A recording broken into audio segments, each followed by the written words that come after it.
Hey, this is Stacie from Perfect Chaos with a book review. This book is Eugene Cho, Overrated. I got it in exchange for honest review from FlyBy Blog Promotions. The book starts out discussing how people want to make changes in the world and they have all these big dreams, but they never get around to actually doing anything. The premise of the book says, are we more in love with the idea of changing the world than actually changing the world? And and like for example, years and years ago, I had an idea in my head one day when I'm rich and successful and famous, I'm going to open up this glamorous homeless shelter. It's going to have job training and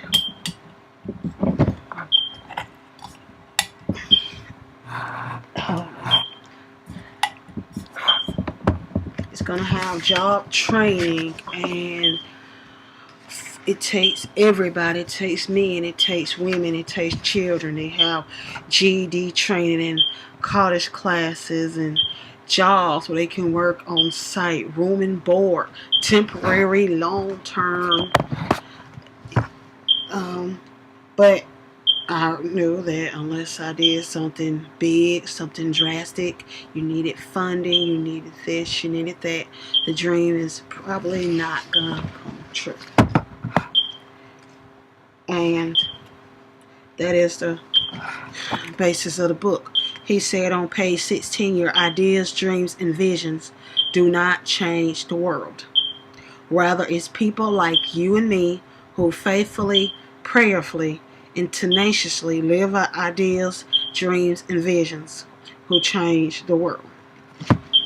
And he was saying how some people didn't understand what he meant by, doing versus thinking. You can think all you want to, but we need to do. We need to live for Christ, not just think we're going to live for Christ.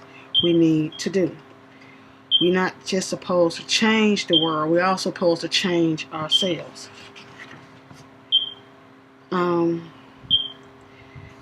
Chapter 1 was kind of hilarious. He discussed how he was starting his ministry, one day's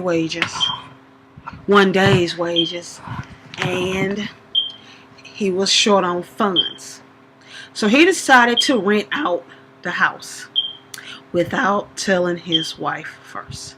And they had to be out the house in 2 days so they can couch surf for a few weeks. And the man was from Europe, and he gave them the money, and he wanted them out by this date so he can lease the house, and that's what they did. And he had to try to tell his wife and kids how they about to be living on people's couches, and they was not happy.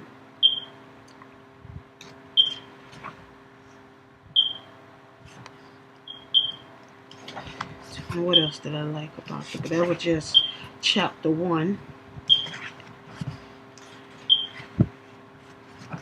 And I'm trying to think if it was this book where he talked about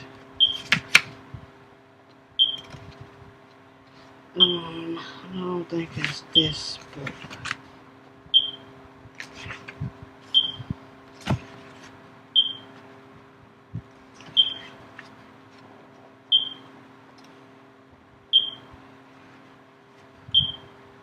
But it was another book, which I am not thinking of the name, where this man was on a plane and he saw this other man, and he was frustrated with his wife on the phone, and he was not acting Christian-like. And the first man went to a church conference, and the man that was fussing on the phone with his wife was the featured speaker.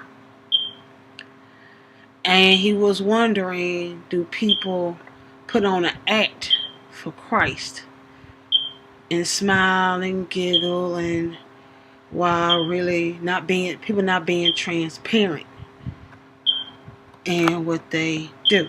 You know, the man was just having an unchristian moment on the plane, but then when he gets in front of the church conference, then he's all Jesus.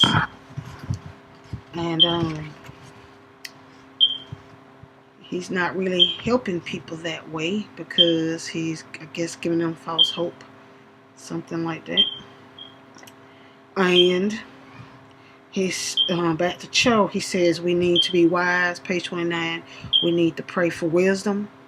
We need to be engaged in a posture of humility. And that's, once again, we need to be wise. We need to pray for wisdom.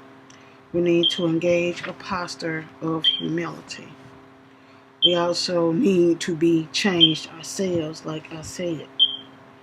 Then on page 31, he asks, how are we truly changing the world? How are we deeply engaged in what God is already doing in the world?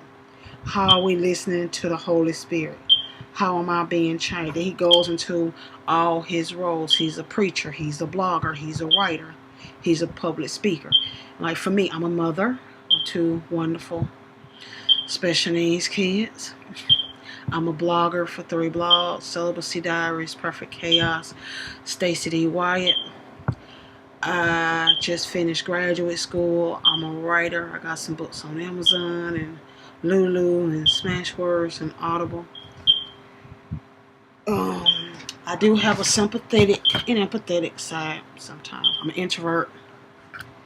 You know, but how am I really changing the world? You know, the book is 10 chapters. It also comes in Kindle format. 231 pages. I'm trying to find one more highlight in the book.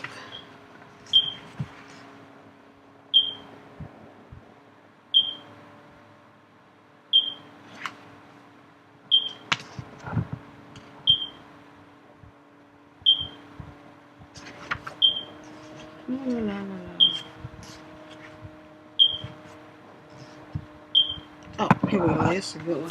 Page 61. He discusses the injustice of global poverty. And he said 1 in 3 human beings live on less than $2 a day. That's 2.4 billion people. 1 in 5 human beings live in extreme poverty, scraping by on $1.25 a day. 5 quarters in your hand. 1 in 10 people do not have safe water to drink. 1 in 3 people live without access to improved sanitation. Every 2 minutes, a woman dies to complications during pregnancy or childbirth. In 2011, 46.2 million people were living in poverty in the United States. Deep poverty is when they made 50% below the poverty line. Family of 4 living on $23,050 a year. In 2011, 6.6 of all people in the USA, or 20.4 people, lived in deep poverty. So this book is a very, very good read.